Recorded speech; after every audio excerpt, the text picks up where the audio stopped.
Շատերը կան, որ շատ են խորանում, որ կինը պետքա կանացի հագնված լինի, չի կարող շալվարով գա։ Շորտիկով, սենց մայկով ու չստիկներով էլ է։ Մի հատ էլ սենց կեպկով։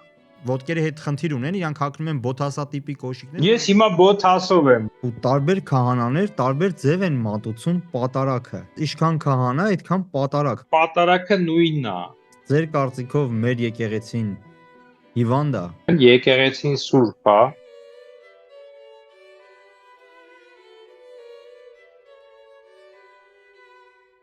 Բարև ձեզ հարգարժան ունկնդիրներ, շնորհակալություն, որ դիտել եք մեր նախորդ տեսանյութը եւ արձագանքել եք մեր տեսանյութերին, եւ նաեւ շնորհակալ եմ ձեզ ձեր տված հարցերի համար։ Իհարկե, ինչպես դուք նկատեցիք նախորդ տեսանյութում, ես հնչեցնում եի բոլոր այն հարցերը, որոնք դուք ինձ դիմել եք սոցիալական ցանցերում եւ YouTube-յան ցանցում, եւ ընդհանրապես մարդիկ ծանոթներս, որոնք դիմել էին ինձ, բոլոր այդ հարցերն եմ հնչեցրել։ Ես նաև հնչեցրել եմ ուրիշ հարցեր, որոնք դուք կարող եք դիտել այսօրվա տեսանյութի մեջ։ Հարցեր կան, որոնք ճիշտն ասած իմ սրտով չէին, բայց ես այդ հարցերը դիմեցի։ Օրինակ, հարց կար, արդյոք մեր հայ առաքելական եկեղեցին հիվանդ է եւ բուժման կարիք ունի թե ոչ, բայց միևնույն է, քանի որ իմ ունկնդիրները այդ հարցը տվել էին, ես ստիպված եղա այդ հարցը դիմել, իմանալով, որ այդպիսի հարցը գեղեցիկ չի հնչի, բայց ես միևնույն է դիմեցի այդ հարցը։ Շնորհակալ եմ ձեր գրանցման համար, ձեր դիտումների համար, ձեր բոլոր բարի մաղթանքների եւ խոսքերի համար։ Թող Աստված օգնական լինի ձեզ, Աստված պահապան լինի ձեզ եւ Աստծո օրհնությունը լինի ձեր ընտանիքների մեջ եւ ձեզ հետ միասին։ Աստված ձեզ հետ։ Շնորհակալություն եւ բարի դիտում ձեզ։ Կուզեի մի հարց տալ եկեղեցի հաճախելու պահով, ասենք կանայք եւ տղամարդիկ։ Շատերը կան, որ շատ են խորանում, որ կինը պետքա կանացի հագնված լինի, չի կարող շալվարով գա, տղամարդը պարտադիր պետքա կոստյումով լինի կամ հատուկ գեղեցիկ շորերով լինի, չի կարելի, ասենք, մարդկա հիմա մոդա է դարը, կոստյումի հետ կարող է բոթաս հագնեն, խոսքի օրինակ։ Այն շորտիկով, սենց մայկով ու չստիկներով էլ էլի գանմա։ Տենց Մի էլ է հատ էլ հնարավոր։ սենց կեպկով։ Փառք Աստծուն, մեր եկեղեցի տենց հաճախորդներ չունենք, հաճախողներ չունենք, բայց ունենք մարդիկ, ովքեր ասենք ոտքերի հետ խնդիր ունեն, իրանք հագնում են բոթասատիպի կոշիկներ, որովհետև ասենք չեն կարող ասենք կլասիկ կոշիկներով քայլել։ Ես հիմա բոթասով եմ, ոտքիս խնդիր ունեմ, օրթոպեդիկ բոթաս տվին հագնում եմ, սև գույնի, բայց դե հիմա հարցումը ինչի մեջ է, որ այսինքն ինչպես հագնվեն։ Այո, ինչպես հագնվեն, քանի որ ասում են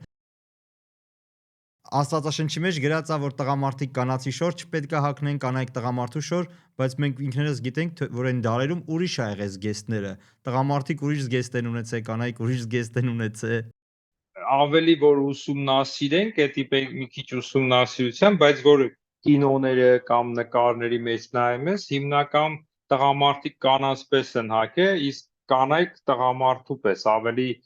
տաբաթի շլվարի պես բան են հագել, տղամարդիկ sense երկար փեշ են հագել։ Այսինքն որ սես նայես եւ պետքա հասկանալ ինչու են ասել ձևի չհագնես, այն ձևի չհագնես ու թռնենք մի քանի հազար տարի հետո գանք 21-րդ դար եւ ասել այսպես մի հագնվեք, մի քիչ խնդալու է, որտեւ եթե այդքան մարդը ընկնում է այդ հագուստների, այդ բաների հետևից, կա ուրիշ շատ բաներ։ Օրինակ Պողոս առաքյալը Կողոսացիներին ուղված թղթում ասում է դուք Քրիստոսով արդեն գնվել եք, թող մեկը ձեզ չդատի Իլյա Լուսինի, Էստոնի համար կամ մեկը ձեզ չասի մի դպի, մի արա, այսպես արա, այսինքն քրիստոնյան այդ բաներից ազատ է, բայց մյուս կողմից պետք է նայենք մշակույթը հագուստների։ Մենք էլ ենք մեր հայ հասարակություն ունեցել է իր մշակույթ ազգային տարած հասկացողությունը, բայց հետո մտավ ավելի եվրոպական հագուստաձևը, չէ, այդ ձևը, հետո դա զարգացավ, այսինքն գիտեք ինչի պես էր Ադամը Եվան մերկացան Աստված շոր տվեց, բայց մարդկությունը եկավ հասավ այն բանի, սկսավ նենց հագնվել, նորից մերկացավ, նորից մերկանում է, բայց ինձ թվում է եկեղեցում պետք է պատշաճ հագնվել, որ ուրիշին ուշադրությանը չգրավել, գայթակղության պատճառ չբերել, օրինակ կանայք կարող են մեկը չի արգելում տաբատ, հա, շալվար հագնել, որտեղ շատերը օդանավ ճամփորդելով դյուրին է իրենց այդ ձևով ճամփորդել կամ ինչ-որ մի տեղ գնալ։ Բայց եկեղեցում եթե ինքը տենց է գալիս, ինքը պետք է հաշիվ անի, կներեք հագուստն հենց հագնի, շատ քիփ չլինի, որ կանացի բարեմասնությունները մեջտեղ չլինի, որովհետև տղամարդու աչքը, հայացքը ինքը շուտ քաշող է, ինքը կարող է ֆիքսվի կնոջ վրա, այսինքն ոչ թե հատուկ մտքերով ու իրան շեղի մեղքի մեջ գցի։ Ու այդ կինը ես հագել եմ ինչ, ես ազատ եմ, դրա համար եկեղեցի գնալուց պետք է նենց հագնվեն կանայք, որ պատճառ չդառնան։ Չնայած գայթակվողը առանց պատճառ էլ կգայթակվի, բայց այսօր մենք եկեղեցու խորհրդի մասին ենք ասում։ Ուրիշ բան, որ մեկը աշխատանքի է գնում եւ այդ պայն մտնում է եկեղեցի մի հատ աղոտ կամ դուրս է գալի, ուրիշ բան, որ ինքը պատրաստվում է գալ պատարագի կամ ինչ-որտեղ մկրտություն, հարսանիք, դե այսօր ցավոքի հագնվում են շատ մի գրեհիկ ձև են հագնվում, մեկի երեխու կնունքն է կամ հարսանիքն է, հագնվում են շատ ցուցադրական, կիսաբաց, օրինակ վերցնենք Երուսաղեմի եւ Հայաստանից եկած կանանց միշտ կոնֆլիկտ եմ տեսնում։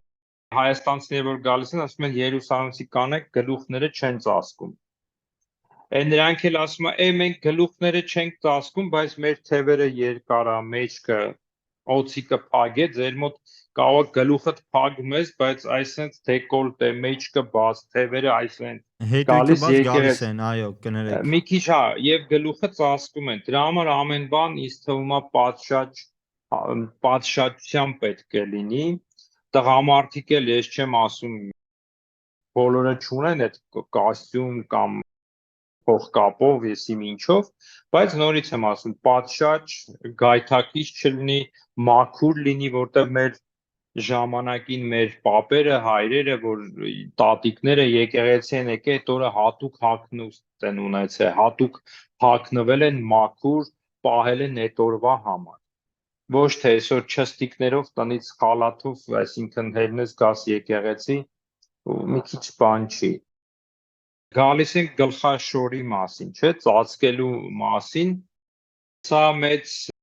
բան է արվում, որ այսօր շատերը գալիս են եկեղեցի, եկեղեցում են ծածկում կամ էլ հաղորդության են մոտենում, նոր են ծածկում, այն մեկը մոռացել է, այդ մի գլխաշորով կարող քանի հոգի ծածկվեն։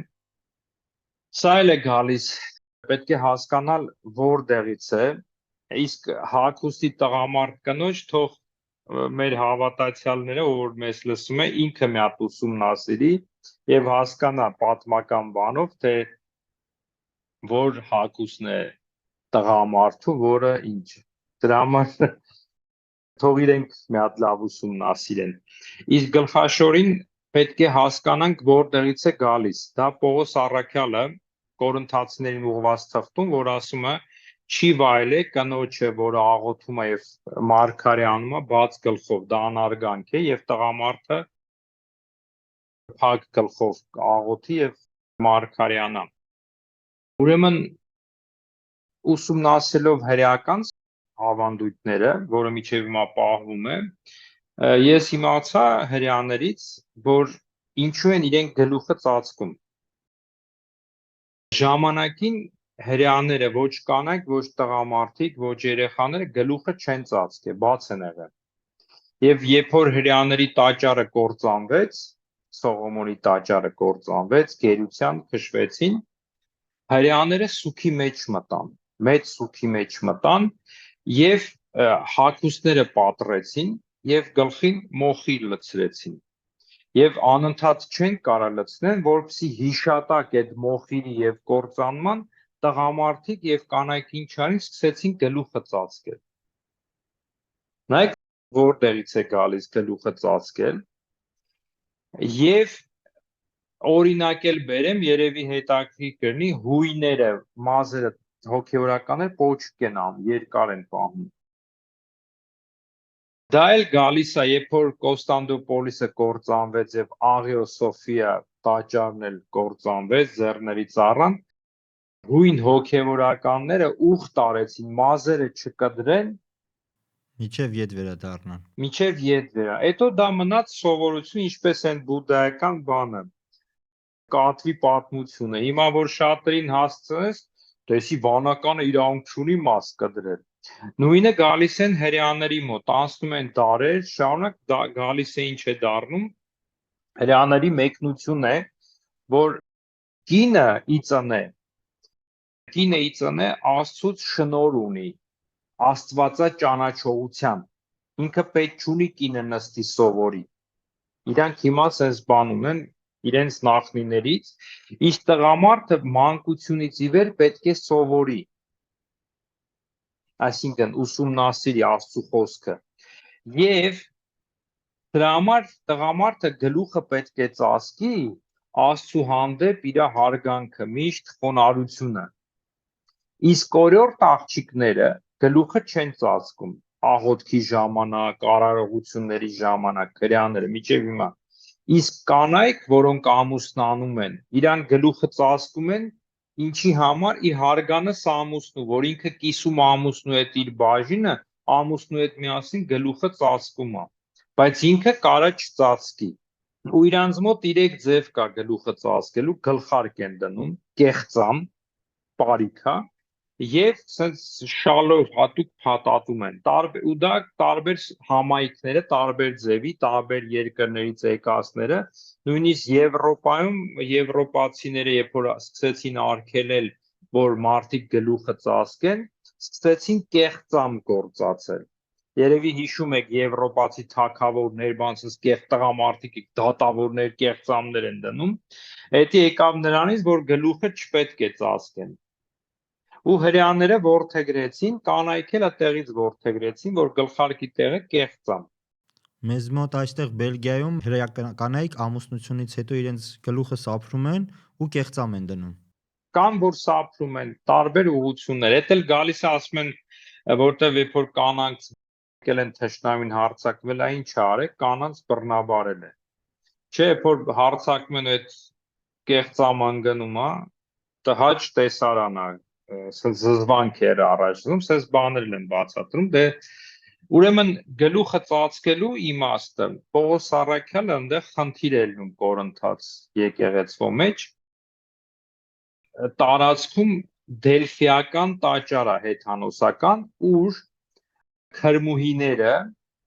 մարգարեանում են, իրանք ինչ-որ խոտերի այդ ծուխերից նարկոտիկ ազդեցություն էին ընկնում, սկսում էին լեզուներով խոսել, տարբեր բաներ էին ասում, եւ մարդիկ կային քրմեր, իրանց մեծերը թարգմանում էին չաստվածների падգամը, փոխանցում էին բաներին, ժողովրդին։ Հիմա պատկերացրու այդ ժողովուրդը, որը սովոր է այդ բան, քրիստոնյա է դառնում, ու լեզվախոսությունը դառնում է սովորական բան իրանց համար, չէ՞ որ Սուրբ Հոգի։ Դրա համար այնտեղ մտնում է այդ բանը, այսօրվա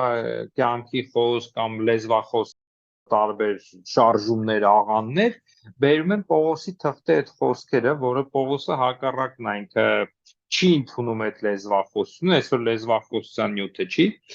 Ուտեղ կանայք ինչ են ասում, մենք կին ենք, մենք հավասար ենք տղամարդկանց, մենք գլուխը չպետք է ծածկենք ու կարանք մարգարեանանք, կարանք աղոթքը վարենք։ Դրա համար Պողոսը հերվից է գալիս, ասում է դուք գլուխը չեք ուզում ծածկեք, եթե ուզում եք մարգարեն, պետքա ծածկեք ի նշան հրեշտակների։ Իսկ հրեշտակների նշանը ինչ էր։ Դա ավելի սատանաների նաև, այսինքն դևերի, որովհետև Եվան ինչ մեղք գործեց, Ադամի գլխի վրից թռավ, սենց ասեմ, գնաց պտուղը կերավ ու բերեց Ադամին տվեց։ Ինքը չեկավ ասեց. Ադամ, էս ով է եկել ինձ բան ասում։ Հələ մի հատ արինայ։ Ինքը կերավ, ուզեց առաջինը լիդեր դառնալ։ Դրա համար քրիստոնեական տեսանկյունով գլուխը ծածկում է ի նշան սատանաներին, որ ես հնազանդ եմ, գլխիս տեր ունեմ։ Ես չեմ գայթակղի, ես քեզ չեմ լսի, ունեմ ամուսին։ Ու դրա համար ինքը պետք է բացահայտել նաև այդ գլուխը ծածկում են նրա համար ցույց տալու ուրիշներին, որ ես արդեն ամուսնացած եմ, գլխիս տեր ունեմ։ Դա մտնում է քրիստոնեության մեջ, որ ամուսնացած կինը միշտ գլուխը պետք է փակ պահի, ոչ թե միայն աղոթելու պահին։ Ինքը միշտ գլուխը պահա է, դուրս է գալի, գլուխը ծածկել է, որտեղ ինքը իր գեղեցկությունը, մազերը, որը գայթակղիչ են տղամարդու հայացքին, մազերը, կինն էլ որ ուզում է բան, մազերն ասես բաներ ան, չէ՞։ Այսինքն մազերն անգծում։ Դրա համար ծածկում է, ինքը ցույց է տալի այդ բանը իմ ամուսնուս է։ Իսկ տղամարդը գլուխը չէր ծածկում, որտեվ իր գլուխը Քրիստոս է, դա արդեն քրիստոնեության մեջ է, այս էլ հрьяաների պատմությունը չեմ ասում։ Գլուխը Քրիստոսն է, իսկ այստեղ հարց կար առաջը, բա հոգևորականը կուսակրոնները ինչու են ծածկում, որտեղ կուսակրոններ ինքն էլ հնազանդ է իր իշխանությանը։ Ինքը ուխտ արե հնազանդվելու եկեղեցու իշխանությանը, գլուխը փակ է։ Այդ խորհուրդը կա նաև, հասկանում եք։ Դրա համար այսօրվա կտրվածքով ես միշտ sense եմ ասում, որ պետք չի փոքր աղջիկներին ստիպել գլուխը ծածկեք, դա որտեվ իմաստ չունի, ինքը ամուսին չունի, որ ցույց տա նշանը իր գլխի, դեռ ամուսնացած չի, օրիորդները, բայց եթե ամուսնացած կին է, եթե դու ամբողջ օրվա մեջ մազերը չես ծածկում, այ հակառակը գնում ես սարքում ես, որ ուրիշներն էլ տեսնեն, էլ եկեղեցում ինչու ես փակում։ Հարց։ Որ քահանային չգայթակղի։ Չէ, եկեղեցում ծածկում է, որպեսզի գրած է, չէ, որ աղոթելուց պետքա ծածկես։ Լավ, եթե աղոթելուց չէ, Պողոս այնտեղ եթե ամբողջ գլուխն ես կարդում 11-րդ, հիմա դա չմեկնաբանենք, չբացատրենք, Պողոսը ոչ ուներ խոսալու, ինքը մի անգամ չէր հարցակում, ոչ, սխալ եք, մեղավոր եք, ինքը հերվից, հա, աղոթում եք լեզուներով, լավ եք անում, ես էլ եմ աղոթում, կամաց բերում հասկացնում, որ լեզուն ծպից բան է։ Նույն էլ գլուխ ասում է դու ուզում ես աղոթածդ հասկանաս ինչ ես աղոթում։ Հա, նույն էլ բանն ասում է դուք որ ասում է ուզում եք մարքանակ, բայց գլուխը չեք ծածկում, թեման դառնում է գլուխը, դուք գլուխը չեք ծածկում ու հելել եք արդեն գլուխը չծածկելով արդեն դուք հելել եք ոտքի մեր քարոզի չեք դառել։ Այսինքն նա ինչի է բերում այդ անհուն։ Դրա համար մյուս տեղում հիշեցնում է ինչի Տիմոթեոսի ասում է Եվան մեղանչես, ոչ թե Ադամը, հասկացնում է, որ կինը դու արած դու քո ես անհնազանդությամբ ես գլուխը չես ծածկում, դու ասում ես ես գլխիս տեր չունեմ, բայց իմացի տերը քո գլխի ամուսինը տա, Քրիստոսն է իր տերը, ոչ թե քո տերը։ Եթե դու դա չես ընդունում, դու Քրիստոսին էլ ես մերժում, ձևով մա։ Իսկ հետո քրիստոնեական բաներում սովորությունը Օսմանական կայսրության լծի տակ մնացած ժողովուրդները, Երուսաղեմ օրինակ, սկսեցին կանայք գլուխները չծածկել։ Դա պատմական բանով, ինչու, որտեվ իրանք ուզում էին տարբերվեին մուսուլման կանանցից, որոնք սս փակված են, իրանք բացեցին։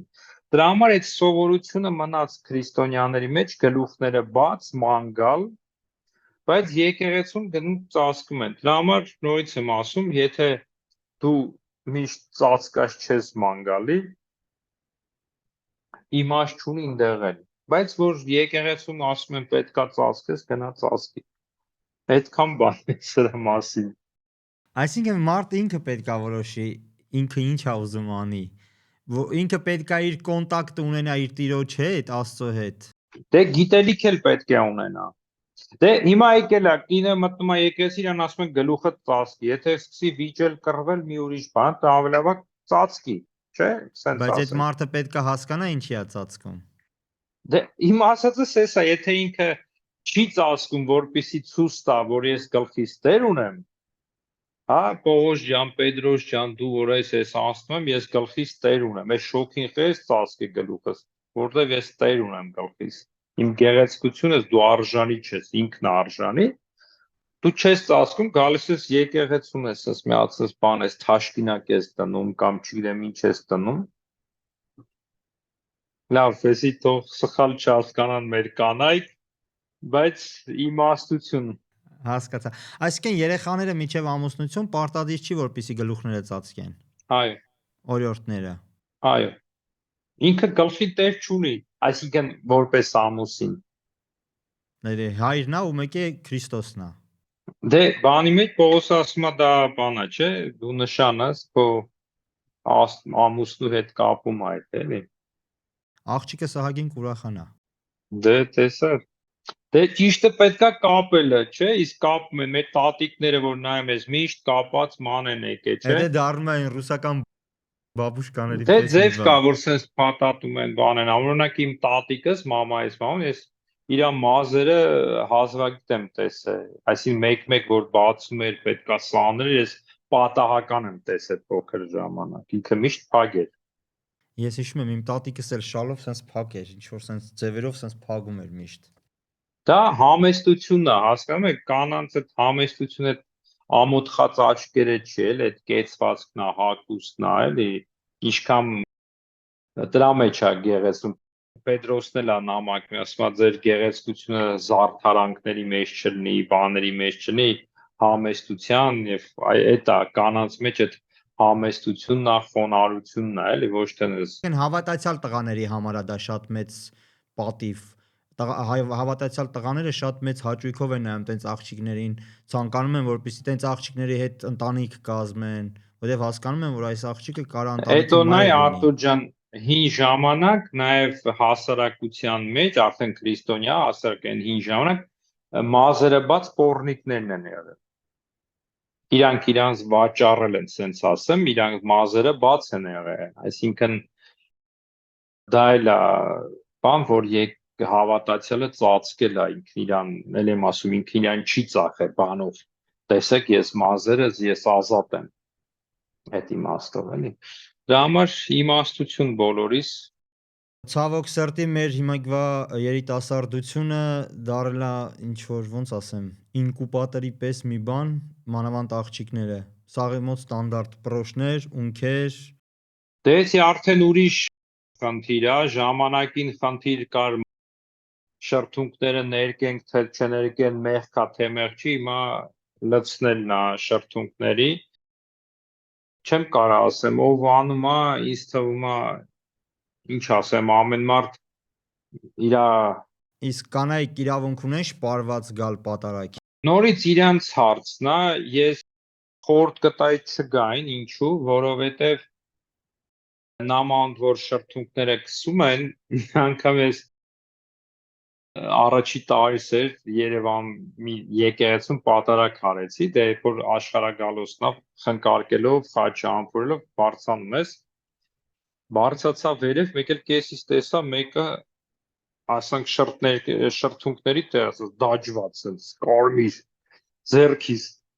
Հա բարձացել եմ վերև, դե ավելի ճիշտ ձախ ձեռքից, աչով խնկարկում եմ, դե խաչը ձախ ձեռքով, այսինքն շրթուս Հիմա բարձացել եմ դեղ սարգավակին, ասում եմ թուղթ մուղթ բեր, պատարակի մաքրել եմ էլի մնաց, ես իմ քիմիական ինչ է։ Այսինքն դու գիտակցում ես շրթունքդ քսել ես, ինչու ես տենց ամփում։ Հետո պատարակիչ քահանան հաղորդություն է տալիս, չէ՞։ Մենք բերանն է դնում հավատացյալի բերանի մեջ է դնում շրթունքներին է լինում մատը կպնում է շրթունքներին եւ ներկը մնում է Սա մի քիչ հարցը գեղեցկության հարցի, մի քիչ կներես ասում ֆայմի գործակից է, որ դու գալիս ես եւ պետք է հաղորդես։ Ինչու պետք է քեզ կանգնեն ասեն շրթունքներդ մաքրի։ Դու ամեն անգամ ես հիշում եմ, որ շապիկ էի հագնում, կանայք կային միշտ գալիս էին քսված ու իրանց ասում էի մաքրի կանգնում, թաշկինականում սկսում էին մաքրել։ Ու մի անգամ չի, քանի անգամ ու մտածում ես այս մարդը լավ հետո վերկաց քսի հիմա շատ է սիրում կաղագույնը դուրը չի գալի գունատած շրթունքներ ունես Էսի մի քիչ մտածելու բան է էլի դու կամ համբուրում ես քահանայի աչը ավետարանը բռնի չէ որ հավում ես ամբողջը շրթունքների տեղավ թաշկինակի վրա ինչ եք մտածում էլի կարող էսի մեծամտությունը իրանց են ուզում ներկայացնել, չեմ գիտե, դրա համար ցանկալի է մի քսեք, սիրելի կանայք, հավատացյալի ձեր շրթունքները մի քսեք, երբ որ գալիս եք պատարակի հարց է, նույնիսկ տնից դուրս գալուց մի քսեք, որ ձեզի ասեն մաքրեք, էլի մի քիչ ամոթել է, էլի, որ ձեզ եկեղեցում դուք կանում եք, սկսում եք շրթունք մաքրել։ Այո, իմաստությունը կարևոր է, բայց ես գտնում եմ, որ մենք շատ ոնց ասեմ, խոսքի ու գիտելիքի ծարավ ունենք, սով ունենք։ Մենք շատ հետ ենք մնացել մեր վարդապետությունից ու շատ քիչ բան գիտենք մեր եկեղեցու մասին, մեր վարդապետության մասին ու դրա համար մարդիկ անընդհատ հարցեր են տալի, անընդհատ խոսում են, անընդհատ ուզում են մի բան իմանան, բայց ամեն անգամ էլի մեկը հարցերը ավելի շատ կենցաղային է, քան հոգևոր է։ Բայց դա էլ է ցավալի, որ մարդիկ չեն ցանկանում հոգևոր աճեն։ Ոնց անենք, որպեսզի մեր երիտասարդությունը ցանկանա նաև հոգևոր աճի, այլ ոչ թե մենակ վարդապետություն ասենք սովորեցին, եկան ասենք ռոբոտի պես արեցին ինչ պետք է անեն ու գնացին, էլի, բայց նաև հոգևոր աճ ձեռք բերեն մեր երիտասարդները։ Երևի պետք է դարձ ապրի մարդ, էլի, Քրիստոս ասում է, եթե մեկը չի գա մոտս, եթե հայրը չկանչի, ինձ թվում է, որ մարդ պետք է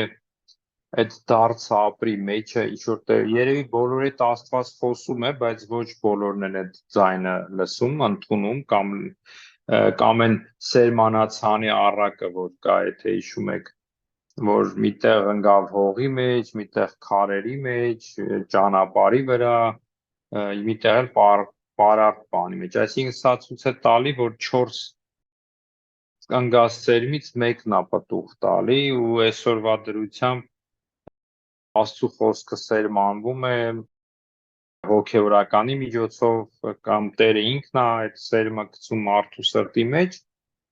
բայց ոչ բոլորն են ընկալում, դառնում գիտակից հավատացյալ, ցավոք սրտի, դե մյուս կողմից էլ հոգևորականների խնդիրը կա, որտեղ հոգևորականներն էլ իրենց վրա պատասխանատվություն չեն ձգտում վերցնել ավելի լուրջ, օրինակ մարդը գալիս է ուզում է խոստովանվի ու շատերը չիմանալով ինչ է խոստովանությունը հավատացյալներից, իրենց թվում է խոստովանությունը դա գալ դարդերը պատմել ու կարող են ժամերով խոսել ու եւ դա ժամանակին կարան գնան հոգեբանի մոտ վճարեն ժամավճար հոգեբանը դրա համար գալիս են քահանայի մոտ 1-2 լսում է, հետո ասում է ինչ անեմ, ինչ գործ գտնեմ, որ բիզնեսում քահանան բիզնեսի խորհրդատու չի քեզ ուղղորդի, ինչ ուսամ առնես, ինչ բան անես, չէ։ Եղած է ինձ գալիս, ասում են խոստովանենք մի ժամվա չափ խոսել են մարդիկ, լսել եմ, ասում եմ լավ, հասկացա այսքան ժամանակ պատմեցիք ձեր հարազատների, ընկերների մեղքերը ձեր հանդեպ։ Բա դուք ինչ մեղք եք գործել։ Իրանց թվում է, որ իրանք սիրտը բացեցին, արտահայտվեցին անարդարությունները։ Դրա համար շատ քահանաներ լսելով, որ մեկը ուզում է խոստովանվի, խուսափում են այն բանով, որովհետև մտածում են, որ այս նորից պետք է գա գլխիս 2 ժամ իր դարդերը պատմի, ինձնից հարցնի ես ինչ անեմ, ես ինչ իմանամ, ես իմ կյանքը չգիտեմ ինչ անեմ, օրինակ էլի։ Դրա համար խուսափում են, մյուս կողմից Քրիստոս ասում է ինքը հարսի Փեսայի ընկերն է։ Ասում է, երբ որ Փեսան գալիս է, ընկերը պետք է հեռանա։ Փեսան ընկերը նրա համար, երբ որ Փեսան ունդեղ չի, հարսին տիրություն է արել, կողքն է կանգնել, որ մեկը չկպնի։ Բայց երբ որ Փեսան է գալիս, ընկերը պետք է հեռանա, բայց ոչ թե ինքը կանգնի Փեսային եւ հարսի միջև։ Այդպես քահանաները դա Փեսայի ընկերներն են, որոնք միառժամանակ դրվում են, որ այդ հարսը, այդ ամեն մի անհատ հոգին իրենք պահպանում են միջև իրենց կյանքի մեջ հայտնվի Փեսան։ Երբ որ Փեսան հայտնվում է, իրանք պետք է հեռանան, բայց կան քահանաներ մնում են ու սկսում են իրենք կառավարել այսպես արա, սենց արա, սենց կեր, նենց արա ու մարդը ոմանք էլ մտածում են, ասում են, իսես լավ այլի։ Ոչ դարդ ունեմ, ոչ մտածեմ, թող քահանան ինձ ասի ինչ անեմ, ու ինքը չի աճում։ Նույնն էլ հոգևորականը չի աճում, էլի։ Խնդիրները շատ են, դրա համար Ինձ թվում է ամենալավ տարբերակը դա եթե այդ մարդ մեջը կա, այդ ձգտում է, հա, ուզում է աճի, սենց ասեմ։ Ինքը կգտնի, ով որ փնտրում է, նա գտնում է։ Տեր օգնի, Տեր ինձ ուղղորդի դեպի քեզ, սիրեմ քեզի, դեպի քեզ գամ։ Նարեկացին լավ խոսքեր ունի, ասում է ոչ թե շնորներն եմ փնտրում, այլ շնոր տվողին։ Շատ գեղեցիկ խոսք է։ Եթե քրիստոնյան հավատացյալը շնոր տվողին է փնտրում, ինքը կգտնի։ Իրան արգելող, խանգարող մեկը չի կարող լինել։ Ինքը կգտնի, բայց եթե մեկը մեջը բան չկա, ինչ ասես, գնա էս արա, ձգտում չկա, ինքը գալիս է հարցը տալիս է կենցաղային հարցեր, մենք նորից կպատասխանենք, չենք խուսափի, Պողոս Առաքյալն էլ է ասում, չէ, ասում է դուք պետք է արդեն ծանր կերակուր ուտեք, բայց մենք չենք զլանա ձեզ նորից կացնային կերակուր տալու, էլի, այսինքն չենք զլանա, հուսով որ դուք կաճեք, կմեծանաք, իսկ ով որ ձգտում է, Աստված իրան կառաջնորդի։ Հայր Սուրբ, այսպիսի հարց։ Ես ձեր հաղորդումներից մեկում մի անգամ լսեցի, որ դուք ասում եք խոստովանահոր պահով, ասում եք կան մարդիկ, որ վախենում են խոստովանահայր ունենան, վախենում են խոստովանահորը պատմեն իրենց խնդիրները, ու ասացիք դա պարտադիր չի այդքան խոստովանահայր ունենալը։ Ու մարդիկ մի քիչ սենց սխալ են երևի հասկանում։ Չէ, այտենց չասել, խոստովանության համար Հա, ասեցի։ խոստովանության պահով ասեցիք։ Նայեք, մեր եկեղեցու մեջ կա անհատական եւ ընդհանրական խոստովանություն։ Ընդհանրական այսօր գործածվում է, ասվում է, կարդացվում է, ընդհանուր թողություն է տրվում, որտեղ մարդիկ գիտեն ինքը զղջացել է Աստծո հետ, գալիս է խոստովանություն։ Բայց անհատական խոստովանությունը կյանքի մեջ կարող լինի մի 10 անգամ, 15 անգամ, ոչ շատ, որտեղ անհատական խոստովանությունը դա մի կյանքի հեղաշրջում է, դու ապրում ես ունենում, դու կարող մի հատ մեղք գիտակցես, զղջաս, գաս խոստովանվես, չգաս պատմես ինչու ես մեղքը գործեցի, ով էր մասնակից, ով պատճառ դառավ ես այս մեղքը գործեցի, հասկանում եք, այ դու ասում ես, օրինակ մարդ եմ սպանել, հա, ես զղջում եմ, չեմ կարող ապրեմ, կամ գողություն եմ արել, մեկին ցավ եմ պատճառել, կամ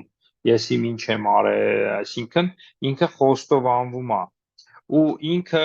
գիտակից քրիստոնյան արդեն տենց մեղքեր չի գործի հետագայում, որ նորից գա խոստովանվի։ Գիտակիցը մենք տաթևացին լավ ասում է կա փոշետեսակ մեղքեր, որը մենք ազատ չենք դրանցից, միշտ գործում ենք։ Եվ կա ծանր մեղքեր, որոնցից կարանք չգործենք։ Դրա համար իսկ գիտակից քրիստոնյան ինքը ծանր մեղքերը չի գործի։ Ինքը չի գնա ուրիշինը ցանկանա, մեկին բռնաբարի, սպանի, գողանա, չի անի այդ բանը։ Աստծո վախով ապրում ինքը առաջին, բայց առօրյա տաթևացන փոշե տեսակ ինչ ուզը, փոշյա սեղանի վրա, ասես սրբում ես կամ թափ ես տալի անցա, բայց ցեխը որ կապվում է, պետքա լվաս։ Այդպես էլ այդ ցեխը որ լինում է, քրիստոնյան կարող է անհատականն է։ Անհատականն է, ինքը կարա այսօր գիտակցի, որ այս մեղքն է գործը, կարող կես տարի հետո իրան բացվի, որ մի մեղք էլ է գործը, որ ինքը չի զգացել։ Դա էլ կարող է լինի, էլի։ Իսկ Աստված բացում է տես շատերից տես բանով։ Իսկ ես դա նկատի ունեի, որ կարող է մի 10-20 հատ լինի, 5 հատ լինի կյանքի մեջ։ Իսկ խոստովանահայր հասկացողությունը մենք ցավոք սրտի նորից մենք շատ հույներից, ռուսներից, կաթոլիկներից ենք բերում մեր դաշտ, մեզ մոտ խոստովանահայր կամ հոգևոր հայր ավելի ճիշտ, Հոգևոր դա հայր։ հոգևոր հայր եղել է կնքահայրը, քավորը, որը այսօր այդ սենց ասեմ, այդ քավորության ինստիտուտը մենք կորցրել ենք։ Քավորը ինքը ինչ արե, ինքն է հոգևոր աճ տվե երեխային, որտեղ ծնողը իր շահերը ունի, իր բաները ունի, ինքը իր ժամանակն է, իր բանը, իսկ քավորը ինքը հսկելա, աղոթելա, սովորացրես, ուղղորդելա, երեխան կարա կամ դժվարանա ծնողին սիրտը բացի, իսկ քավորին կգնա կպատմի, որտեղ այնտեղ ուրիշ հարաբերություն է, հասկանում ես, իսկ այդ քավոր իրան դաստիարակել մեծացրա բերելա որ հանձնի քահանայի ձեռքը, որը խորհրդակատար է, ծեսա կատարե, բան արե, ու եթե այդ երեխան մեծանում է, մեղ չի գործում, ի սկզբանե նորմալ զարգանում, մեծանում է, խոստովանություն պետք չի ունենա ինքը, ընդհանրականը իրան հերիք է, բայց եթե ինքը ընկնում է այդ հոգևոր հայրը, քավորը իրան դաստիարակել է, սովորացրել է ինչպես գնա քահանայի մոտ թողություն ստանա։ Ու նորից եմ ասում, դա կախում ունի, թե եթե մեկը մեղավոր է, շատ մեծ մեղքեր է գործել ու դարձ ապրում, գնում մի անգամ խոստովանվում է, ինչու պետք է գնա ամեն անգամ խոստովանվի։ Իսկ եթե մարդ նույն մեղքը նորից երկրորդ անգամ է գործում, Տերը կների։ Հիմա դրան կգամ, օրինակ կան հոգևորականներ են, որ իրանց վերագրում են, որ իրանք խոստովանահայր են, ու գցենք իրանք խոստովանազավակը, ասենց ասենք, ուրիշ երկիր է տեղափոխվում, կամ ինքն է ուրիշ ծառայության կոչվում, ուրիշ երկիր, այդ մարդուն ասում է դու իրավունք չունես ուրիշի մոտ խոստովանվես։ Սենց բաներ ինձի քանի հոգի եղել է, դիմել են, ինչ անենք, ոնց անենք, ասի էդի սխալ է, դուք ազատ եք, եւ երկրորդը կանգնել ասել են օրինակ գալիս են ասում է հայսուբ ես նորից սաղ մեղքերս պատմեմ, որ դու ինձ հասկանաս, ասում են պետք չունես, որտեղ խոստովանությունը դա Աստծո հետ հաշտվելն է, ոչ թե սпасել քահանան ինչ խորհուրդ կտա։ Եթե դու մոտենում ես դրանով, որ ինչ խորհուրդ կտա քահանան, դա խոստովանություն չի։ Խոստովանությունն է, որ դու գալիս ես ուզում ես հաշտվես Աստծո հետ։ Քահանան մոտ ես գալիս, սենց ասեմ, էլի, որ քահանան քեզ թողություն տա, ինչ խրատ կտա, ինչ խորհուրդ կտա, երկրորդական է դա։ Ու սրա հետ է կապված, որ շատ խնդիրներ ա լինում, իսկ որ մարդը նորից է մեղանչում, նույն մեղքի մեջ ընկնում, դա կախում ունի նորից հոգևորականից, բժիշկից։ Հիմա մեկը գնում է բժիշկի, ասում է ինչ անեմ, գնա այս դեղը խմի, գնում այն անեկդոտը կա, չէ, ասում է, այսի մի ուրիշ ձև է, ասում է բժիշկ ամեն թեյ խմելուց աշկը ցավում, ասում է գթալը հանի մեջի, չէ։ Այո։ Եթե ինի ասի գնա աշկը որ ցավում է, գնա մի հատ էլ գթալ դիր, երկրորդ աշկը ցավա, չէ։ 1-2 իրան չօգնի, ինքը այդ բժիշկի մոտ չի գնա, հա, ով ականջ ունի լսելու, թող լսի, դրա համար հարցն է, որ բոլորս ենք մեղանչում, բայց process կա բուժման, ապակինման ավելի ճիշտ, չէ, դու հիմա հիվանդությունը գտել ես, գործողությունը արել ես, բայց ապակինություն է պետք, չէ, ժամանակ է պետք, դու էլի կընկնես կհելնես, բայց քահանան պետք է հետևի, որ այդ ընկնելն ու նորից կրկնելը դա անհոգությունն է, թե պայքարն է։ Եթե անհոգ է, ինչ ասեմ, իսկ եթե պայքարա գնաս ասես, չէ, դու մեղավոր արժանի չես, այդ մարդուն հուսահատության մեջ կգցես։ Իսկ պայքարի մեջ, որ ընկնելով պայքարում է, ինքը մի օր մեջից դուրս կգա։ Բայց դեպքեր էլ կա, Աստված թույլ է տալի, որ մարդը մնա այդ մեղքի մեջ։ Դա էլ նորից եմ ասում, կախում ունի հոգևորականի իմաստությունից եւ կարողանա տեսնելու այդ մեղքը, որ ինքը գործում է, միգուցե իր մեջ ուրիշ մեղ կա, հպարտությունն է նստած, որ այս անդադ այս մեղքի մեջ ընկնում է, որ ի վերջո քիթը կոտրվի, բայց չի հասկանում, ոչ հոգևորականը, ոչ էլ այդ մարդը։ Վրան ապաշխարություններ ա դնում, այս հարցը լուծելու, բայց այնտեղ հպարտը նստած թագին։ Բայց շատ լավ է, որ ասացիք այս ամենը, որովհետև մարդիկ մի քիչ ուրիշ ձև են դա անցալում։ Նորից եմ ասում, էլի, խոստովանահայր գալիս ասում են հայսուր ուզում եմ դու իմ հոգևոր հայրս լինեմ։ Ասում եմ հոգևոր հայրն էս փողոցից չի, էլի, որ ինքը պետք է ծնվի, պետք է հասունանա, պետք է այդ կապը լինի, էլի, ինձ արհեստական Կայծ լինի, չէ, իրար մեջ։ Հա, ինչ որ տեսես մի բան լինի, որ դու կարողանաս մարդուն ուղղորդես, հետո որքանով այդ մարդը պատրաստ քեզ լսելու։ Հետո մյուս կողմից էլ լսելու եւ տեղել կա չլսելու, կուրորեն չլսելու, այդ պետք չի կուրորեն քահանան ինչ ասի պետք է անես, դու խելք ունես։ Եթե չես հասկանում, նույնիսկ Տաթևացին ասում է, չես հասկանում, հարցրա ինչու սենց խրատ ես տալիս, որտեվ կարող է դա ապուշություն է, գնա այս բանը արա, ասում ես լավ, ինչու։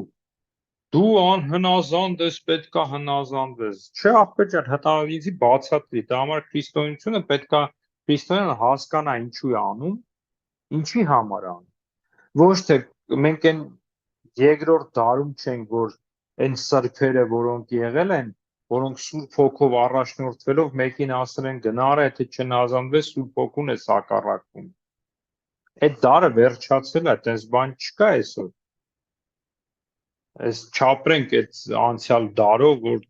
երկրորդ, երրորդ դարով տենց ա եղել, անապատի մեջ հայրը ասեց, այս փայտը ճյուղը վեկալ տար 5 կիլոմետր քայլի, անապատի մեջ տնգի, ամեն օր տաննդեղ ջրի արի, մի օր էլ տեսնում են այդ չոր փեդը ծառա դառը։ Ահա խոնարհության պտուղներ։ Այսօր մեկը քեզ ասի գնա կողքի քաղաքում Բոստոնը փեդ տնգի ջրիով կգնա։ Աբսուրդ կլինի դա։ Եթե այդ ինչքան հիմար պետք է լինի այդ հավատացյալը, որ տենց լսի, ինչքան մեծ ամիտ ամբարտավան հոգևորականը, որ տենց կրատ տա։ Իր վրա վերցնի, որ ինքը Սուրբ Հոգով առաջնորդվի։ Այսինքն խնդիրները նորից դա է գալիս, մեր ցավոք մեր հոգևորականներն էլ այդ դաստիարակությունը չունեն եւ միգուցե չեն էլ ձգտում, ես բոլորի մասին չեմ ասում, այ նրանք, որոնք ծառայության են կաչված։ Եկանք մեր մյուս հարցին հասանք, որ ես եղել եմ շատ տարբեր հայ առաքելական եկեղեցիների պատարակների, տարբեր երկրներում եւ տարբեր քաղաքներում, ու տարբեր քահանաներ տարբեր ձև են մատուցում պատարակը։ Միշտ ոնց որ ասած, ինչքան քահանա, այդքան պատարակ, կարելի է տենց ասել։ Պատարակը նույնն է, այնտեղ բոլոր տեղերում նույնն է, կարող դետալներ ասես, փոքրիկ բաներ տարբեր, ուղղակի հոգին, երևի երկեցողությունը, իր հոգեկան ապրումը, որը զգում եք, էդի, որ զգում եք մի տեսակ ուրիշը։ Օրինակ Երուսաղեմ երգում է կոմիտասյան պատարակ, Հայաստան եւ ուրիշ տեղեր Եկմալյան, Երկճականը, արդեն բանը մթնոլորտ ուրիշ է։ Պոլիս երգում են մի քիչ այդ ելևեժները կա, հավատանք, այդ վստահ եմ ձեր մոտ էլ պոլսեցիներ կան, իրանք Պոլսեցիներ են, մեր մոտ էլ է տենց հավատամքը։ հա այդ բանը երգում են, այդ իրա կոլորիտը ունի, այդ որ կարած լսես հաճելի է, այդ իրանցն է,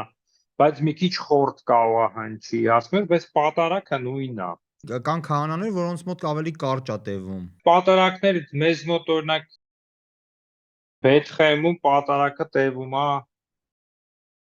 50-ից 60 րոպե։ Կրճատվում են, որտեղ մեր ժամանակը կարճ է, ընթերցվածքները չեն արվում,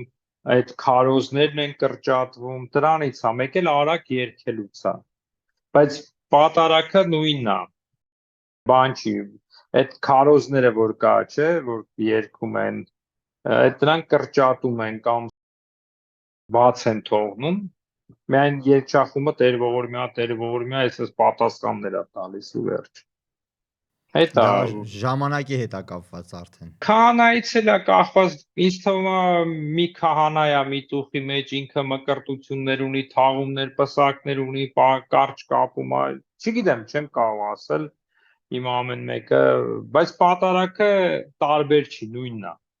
Կրճատում են, դանդաղ են երգում։ Տարբերությունը նրա մեջ է, որ ժամանակի մեջ կրճատվում է մեծ մասամբ, ոչ բոլորն են ամբողջական պատարակը մատուցում։ Եվս մի հարց, մի քիչ ցավալի հարց։ Ձեր կարծիքով մեր եկեղեցին հիվանդ է։ Չէ, եկեղեցի եկեղեցին Քրիստոս ասեց դժոխքի դռները չեն կարա բան անել, եկեղեցին սուրբ է, չէ, մենք եկեղեցի սուրբ է, անդամներն են թերի, լինի աշխարհական, հոգևորական, որոնք կարիք ունեն նոր օգվելու, փրկվելու, մաքրվելու եւ այլն, բայց եկեղեցին ինքը կատարյալ եւ սուրբ է։ Ի նկատի ունեի ես մեջի անդամներին, նամանավանդ Մենք բոլորս հոգևորական։ ամենտեղ իր թերությունները կա, բայց մեր հոգևորականների ուսերին հայ եկեղեցու Բերը մեծ է, ինքը միայն ոչ թե հոգևոր հարցեր է լուծում, նաև համայնքի կառավարությունների, իշխանությունների հետ հարցեր է լուծում։ Թղթաբանություն, բաներ լուծը մեծ է քահանայի վրա, դրա համար շատերը կամ չեն դիմանում կամ այդքան չեն բանանում։ Ինձ թվում է Քրիստոսը, երբ որ նայում է իր ժողովրդին, ասում է աղոթեք, որ մշակներ տրվի Աստված տա։ Դրա համար մենք աղոթենք, ես էլ որպես հոգևորական, դուք էլ որպես աշխարհական մարդիկ, որ մեզ մշակներ տրվեն, Աստված Տերը մշակներ տա, որ մենք կարողանանք այդ ինչ որ եթե հիվանդություն ենք ասում, այդ բաներից դուրս գանք, էլի։ Ցավոք սրտի մեր եկեղեցու ծառայողները քիչ են։ Մեր ժողովուրդը մոտ 10 միլիոն է, բայց ծառայող ունենք ընդամենը 500-ից 600 հոգի։ Դե միջև 1000 հոգի է, բայց դա էլ է մի քիչ այսօր ասել, որ դա պատճառ բերենք, 30 տարի է դա ենք ասում, բայց առաքյալները 12 հոգի էին։ Հասկանում եք, իրանք այդ ժամանակ Սուրբ Հոգին տենց էր գործում, այսօր ուրիշ ձև է գործում, դրա համար խնդրենք մշակներ ոչ թե ես նկատում եմ քանակի առումով, նաև այն բանով, որ որակ չասեմ, իրոք Սուրբ Հոգու առաջնորդությամբ լինեն, որտեղ մեր բոլոր հոգևորականները ես իրանց թերություններով իրանց որակի մեջ են, որտեղ ամեն մեկը իր պարտականությունը, ծառայությունը անում է, վատ թե լավ, դա էլ թող Աստված դատի, որտեղ մենք չենք կարող դատել, մենք մարդը ինչու է այդպես անում, որտեղ նորից եմ ասում, օրինակ խոստովանության պարագային այնքան են քահանային հոգի անում, որ մարդը չի ուզում խոստովանություն ընդունել, չէ, ինքը կին երեխա ունի, կինն էլ կարող է մի քիչ դրդռա, էս ուր ես, էս ում հետ էր նստել ժամերով խոսում, խանդողել կին կա, 1000 են խնդիրները, դրա համար մի քիչ քահանաներին դժվար է, մենք կուսակրոն լինելով մեզ ավելի հեշտ է, բայց մենք էլ սահմանափակված ենք մեր վանական բանից դուրս չենք կարա գանք, դու պետք է մենակ ես վանքներ, մարդկանց հետ քիչ շփվելը համացանցը վիդեոն է, որ ես մի քիչ փորձում եմ անել, բայց եթե սենց վերցնենք, մենք էլ ենք սահմանափակված, ու ստացվում մենք էլ ենք վատ հոգևորական։ Այսինքն, որ քննենք։ Մի հատ էլ հարց կար, ինձ թվում է երևի սրանով վերջացնենք, հա, որտեղ պատարագի մասին ենք խոսում, կանանց այդ մաքրության, անմաքրության այդ օրերը, չէ, որ ասում են դաշտան, որը Սուրբ գրքում էլ է գրված դաշտան, որը մաքրության օրեր, այսինքն մաքրվելու օրեր են։ Կարելի է գնալ այդ հարցերը ինձ էլ են շատ տալի եւ վստահ եմ ձեզ էլ են այդ հարցերը տալիս։ Որ կարող ենք մասնակցել պատարակներին, կարող ենք հաղորդվել։ Նայեք, հին ժամանակ այդ հին ուխտի բանից են բերում, հիմնական որ խոսում են, ասում եմ ինչու պետք չի մասնակցել կամ ինչու, բա հին ուխտի մեջ գրած է, որ պետք է այդպես լինել, ասում եմ լավ, օրինակ, եկեք միասին մտածենք, որ հավատացյալը ինքը որոշի, սենց անենք, օգնենք։ Նայեք, հին ուխտի մեջ գրած է, բայց այնտեղ միջև վերջ գնանք, ասում է, եթե կինը ունի արյունահոսություն, եթե մեկը կպնի կնոջը իր հագուստին կամ նստած տեղը նստի, ինքն էլ է անմաքուր։ Եթե այդ անկողինը պարկի ամուսինը, որտեղ այդ արյունահոսության կինը ան եղել, ինքն էլ է անմաքուր։ Այսինքն եթե տեսնենք կինը եթե անմաքուր է, ամուսինը ինչու է գալի եկեղեցի, որտեղ ինքը ի վերջո նույն անկողնում է պարկում, նույն բաժակն է կպնում, չէ՞, եթե խորանանք։ Հետո 7 օր հետո ինչ է ասում, 7 օր հետո ասում է տար զոհաբերություն առ։ Ինչու զոհաբերություն չես, ինչու ես դու կեսը վերցնում, մյուս զոհաբերությունը տատրակ կամ աղավնի պետքա զոհաբերեին, որ մաքրվի։ Հետո մյուս հարցը, ասում այն վրանի մեջ, տան մեջ, սենց ասեմ, եթե մեկը մեռնի, դիակ, այդ տունը 7 օր պիղծ է։ Ով որ կպնի դիակին, այդ տան մեջ մտնի, կպնի, ինքը պիղծ է, պետքա մաքրվի։ Հարց, ինչու են այսօր դիակները բերում եկեղեցի մարմինները։ Ուրեմն եկեղեցին էլ պղծվեց։ Այն օր շալկելա բերել կպելա ինքն էլ ապիղծ, իրան էլ չկպնենք։ Այսինքն եթե մենք հին ուխտից մի բան ենք վերցնում, ինչու մնացածը չենք վերցնում։ Ինչու եթե կարանք հասնենք ի վերջո նրան, որ թլպատություն, չէ, հին ուխտի մեջ թլպատություն, ինչու չեք թլպատում։ Ինչու էս վերցնում եք, այնի չեք վերցնում։ Հարցեր։ Չէ, ամենաբանն էլ էդ եմ ասում, եկեղեցում մարմինը մեռածի, ննջեցյալի բերում դնում եք, ուրեմն այդ եկեղեցին էլ ապացուցել։ Ոչ։ Դա մեր եկեղեցու հայրերը հաստատել են ինչի համար, ոչ թե որ մեղք է, ոչ թե որ ինքը պիղծ է, այ անմաքրություն այն իմաստով է, որ երբ որ այն դարերում կինը ունեցել է արյունահոսություն, ինքը չէր կարող հետք չթողներ։ Եթե ինքը այդ վիճակով ինքը գար եկեղեցի, կներեք ամենտեղ հետ կթողեր, որը ինչ է նշանակում, դա եկեղեցու անարգանք է, կեղտոտություն է, չէ, կեղտոտ արյունն է դուրս գալ, դու լցնում ես եկեղեցում։ Այդ նույն բանն է մարդ, որը կոյուղի հետ է աշխատում, այդ հագուստով, կեղտոտ ցեխոտ մտնի եկեղեցի, իրան էլ չեն թողի եկեղեցի։ Չէ, մաքուր ձևով, դրա համար այսօր այդ դրա իմաստով նաև այն կանայք, որոնք ծնել են, զավակ են ունեցել 40-րդ օրը, իրանք 40 օր չեն մտել եկեղեցի, որտեվ արյունահոսություն ա եղել, մաքրվում արգանդը, արյուն կեղտերը դուրս ա գալի հետ ծննդաբերության, 40 օր ա տևում, 40-րդ օրը նոր են գալի եկեղեցի, շատերը երեխուն բերում բան են 40-ից են քանում, դա ոչ թե երեխուն են հանում, մորն են բերում եկեղեցի, որտեվ 40 օր ինքը եկեղեցի չի եղել, Մաշտոցի մեջ գրում է, որ 40 հատ երկրպագություն պետք է անի, խոստովանվի մեղքերը եւ հաղորդություն են տվել մորը։ Եվ ինքն էլ զավակին ընծայել է Աստծուն։ Մկրտված զավակին, որը 8 օրեկանում մկրտել են։ Իսկ հիմա երեխուն չեն մկրտում 8-րդ օրը, 40 օրը բերում են, որ երեխուն ինչ-որ աղոտ կարդան վրան, բայց իրական դա մամայի հետ կապված է։ Ուրեմն կինը, որ այսօրվա դրությամբ, այսօրվա հագուստները, միջոցները այնքան են, որ լողանում է մարդ ամեն օր,